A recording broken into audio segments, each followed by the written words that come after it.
In Edinburgh, Northwestern, David Henry is the Workers' Party candidate, and we're very much hoping you'll cast your vote for him.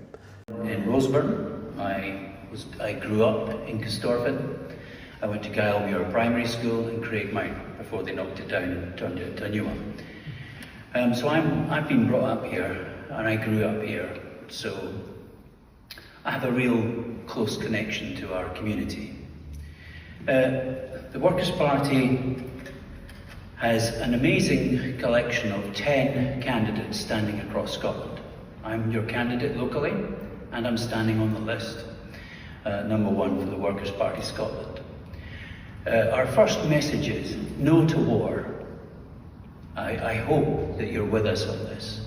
We should not be allowing Scotland to be used to refuel military aircraft that are dropping bombs in the Middle East and killing people.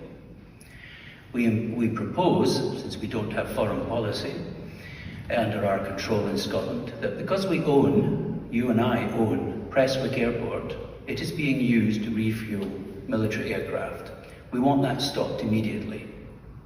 The second policy that I think is really important, which ironically, we've not got the Labour Party here for obviously good reasons. That's not the first Hustings they've not turned up to.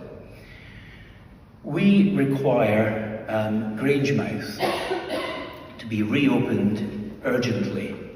There is now a global emergency and shortage of aviation fuel and diesel. It is not going to be solved overnight. And it can't be, because of course 25% of the oil refinery capacity around the world has now been bombed. As a result, we're going to start having shortages. We're the only party that's got a policy on this. We will work with every other party in the Scottish Parliament to ensure that Grangemouth is reopened as soon as possible. So I've given you a little bit of my background. I'm also a director of a think tank called the Scottish Sovereignty Research Group for about the last 6 years.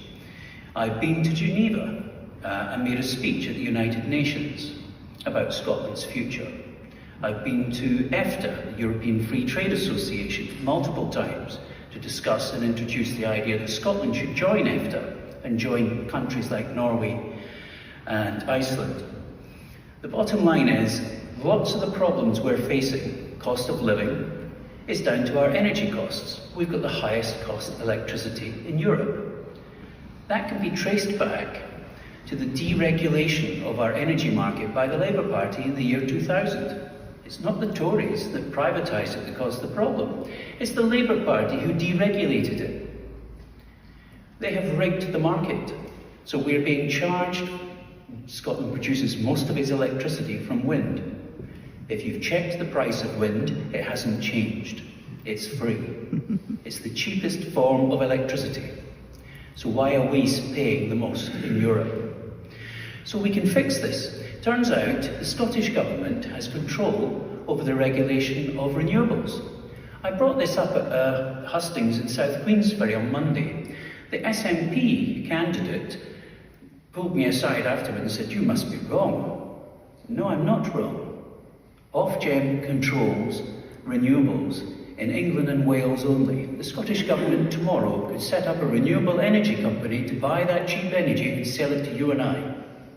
We can reduce our energy costs. That would take a lot of the pressure off families. And then it comes down to housing. We have an expert. Laura Jones in Glasgow is standing for us. She's number 4 on the list.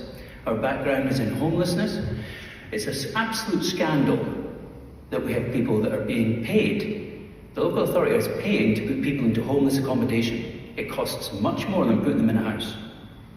And there are all sorts of things going on. Rooms are not locked, hotels are being, so whoever owns the hotels is making a lot of money. And they're making a lot of money out of other people's suffering. It's an absolutely essential thing. We need to build social housing. The SNP's come up with some great ideas which we will support. Walk-in surgeries, I would support that. I think it takes the pressure off your GP, means you get seen to quicker. So I'd like you to consider giving your second vote, especially for the Workers' Party Scotland. We can help improve things. Thank you. Don't waste your second vote. Use your list vote by voting for the Workers' Party Scotland on the 7th of May.